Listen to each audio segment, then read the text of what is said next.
Alright, what's up YouTube? It's the Night Saint here back with another video. And this is gonna be chapter 4 the series of instant healing. Now, this chapter is chapter 4. It's called, my bad, let me hurry up and get to it.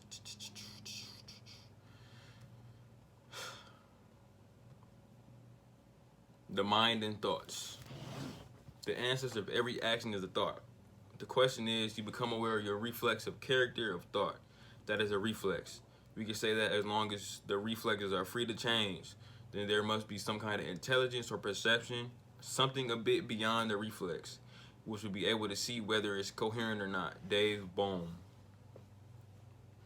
That kind of makes sense. If you ever notice, that's why they like try to tell people never get in the habit of thinking negative, or learn how to flip it, because it's a habit and becomes like a pattern. Like, let's say whenever something go wrong, you have a habit of saying like, damn, like life never goes right for me. Every time something negative happens, your brain, it won't take 2 seconds to, it's never gonna hesitate. It's just gonna be like, damn, life is always happening to me. So that's why, like me, I always tend to just shut my mouth. When shit going on, I'll probably breathe in and out, and I be like, and I try to stay neutral as I can about it. Sometimes it works, sometimes it don't. Like I said, it's a work in process. You just gotta learn how to control your thoughts and be more present and be the observer of your thoughts, really. Learn how to not let your thoughts evoke emotions out you, or just let life evoke emotions out you, really. But I think that's really what they're talking about, how essentially your reflexes are patterns, but your thoughts and continuous, like positive or even negative or any type of thought, when they connect to a situation or an event, it become like reflexes, right? So yeah, but I ain't even get into the actual chapter. All right, your mind is a creative thing. It is not corporeal like your chair. It is mental rather than physical. But like matter, your mind is energy and order. Your mind is the container for your thoughts. A thought is a very interesting phenomenon. When I was with Maharishi Mahesh Yogi in the early 70s, I spent 5 months meditating in a sleepy Spanish town of La Antilla. I meditated 10 to 12 hours every day. I would love to be able to meditate 10 to 12 hours every day. I would love to see how that feel. After the first few weeks, my thoughts became very quiet, and I began to see how my mind worked. During that time, cognized the birth of thought. Each newly created thought was a single point of bristling energy at the doorstep of pure awareness. I watched as it expanded to reveal its contents. Within each thought form of a vibration that represented emotion, logical thought, and each of the 5 senses. Every thought is a galaxy within the universe of the mind. Damn, that's kind of deep. The mental model. Damn, I need to figure out a way to do this. I'm gonna actually take a screenshot this time. I didn't do it last time, but it's gonna be a picture of the mental model, which is gonna be on the conscious level of the mind, a single thought. Let me scoot over so I can put it up here. The conscious level of mind, the single thought rises from pure awareness, and then pure awareness is right below all those levels of the mind. I left it right here for 2 seconds. All right, now I'm back. All right, once born, then the thought would cut its umbilical cord with the mother awareness and begin to rise and expand like a bubble rising from the bottom of a pond. The ego was born at this very instant when thought separates from fullness. As it expands, the thought energy becomes dispersed over a great area. The thought becomes weaker the further it travels away from the source. At this point, it's susceptible to distortion, and it could become adulterated. Finally, the thought will burst like a bubble on the surface of the mind. The bursting of the thought bubble, Maharishi later told me, when was the mind become conscious of the thought at the end of its journey. It is at that point we act on our conscious thoughts, and I was simultaneously experiencing its birth and its death through expanded awareness resulting from my meditation. So when he's saying that he was meditating for 10 to 12 hours a day for those first few weeks, I guess when his mind started to die down, his thoughts started to quiet, he started to notice the death of the thoughts. So I like that quote, like your mind is a container for your thoughts. That's very beautiful. All right. Each thought would have a dominant emotion and a sensory vibration. As it expands, the vibrations would interact and change. The thought would take its tendency towards an action from the dominant inner vibrations.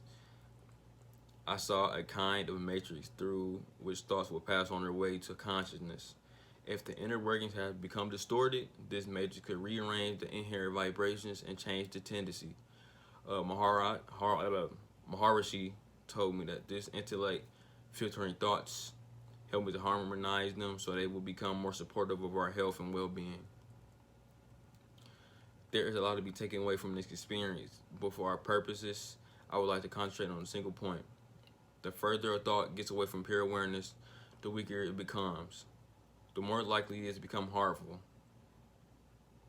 What we call negative thoughts do not start out that way. They become misshapen by imbalance and internal pressure of misconceptions and fear. Once the thought is born, it experiences a kind of separation anxiety. The Bhagavad Gita puts it in this way. Fear is born of duality. No longer attached to the unbound oneness of awareness, a thought perceives that it is alone and tries to compensate for its loss. This is when distortion can infiltrate the otherwise perfectly functioning thought. An abhorrent thought is the cause of an abhorrent action. That's kind of interesting. When things is born of duality, fear is born of duality. That's kind of deep, damn.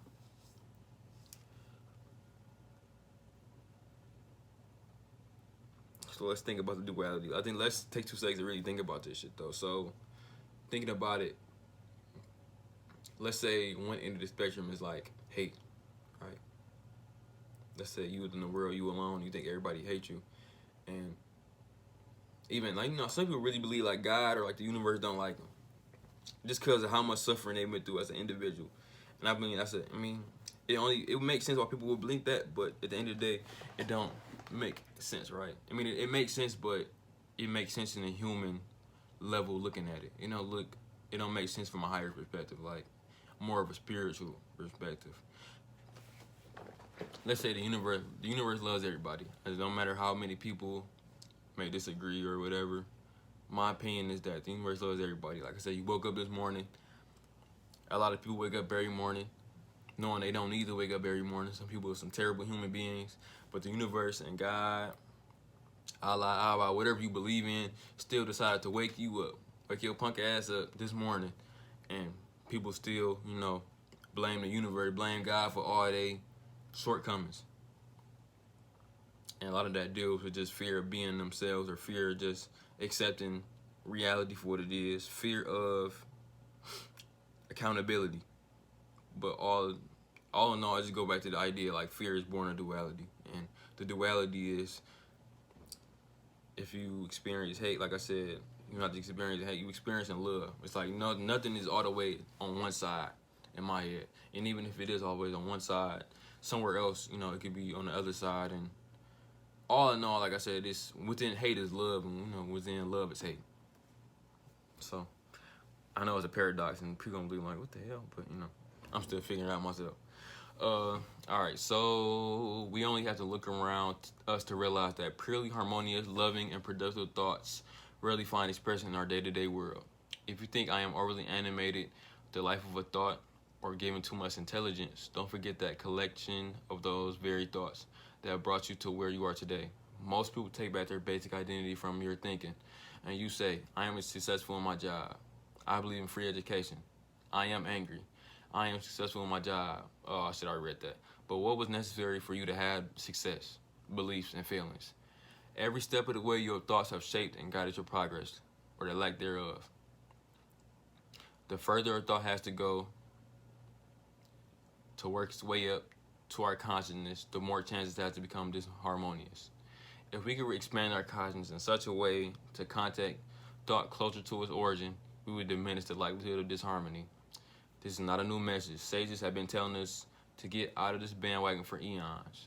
The problem is not what to do, but how.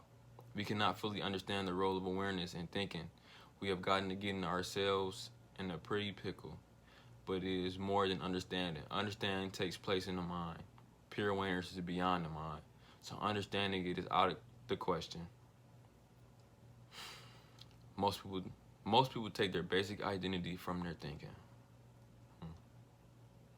That's right. Cause I think with the Bob Proctor video, and he was asking people like, do they know who they are? And people were saying their name, and realistically, it's not their name, right? People think they know who they are, but they really don't know who they are. And they only who they are because somebody told them that, right? Like,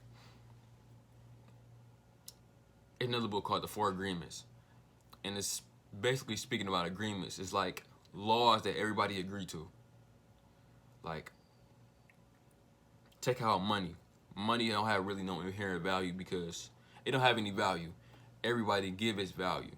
So that's how it is, like with your own name. Like, I could say my name is Bartholomew Hydroperoxide, and until people start calling me that,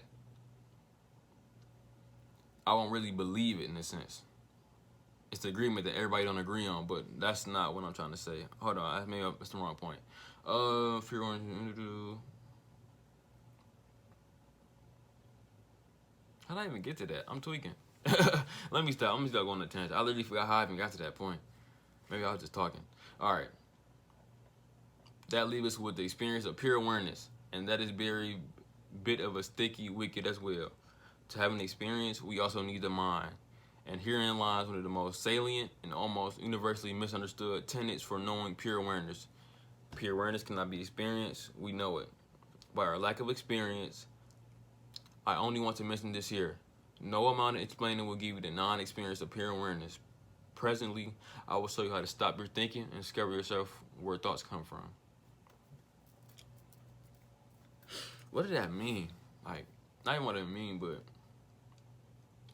pure awareness, let's say, if anybody watching, let's just say I'm in the shooting in the dark. Pure awareness. The universe is made of love, right? Let's say even some of the darkest things in the universe are made out of love. So, in my head, the love would be pure awareness. Pure awareness taking different forms, being formed in different high, even low vibrations. Of course, I could be wrong, but like I said, I'm just theorizing, just trying to use my own brain to think about this. It's almost like the sense of like water.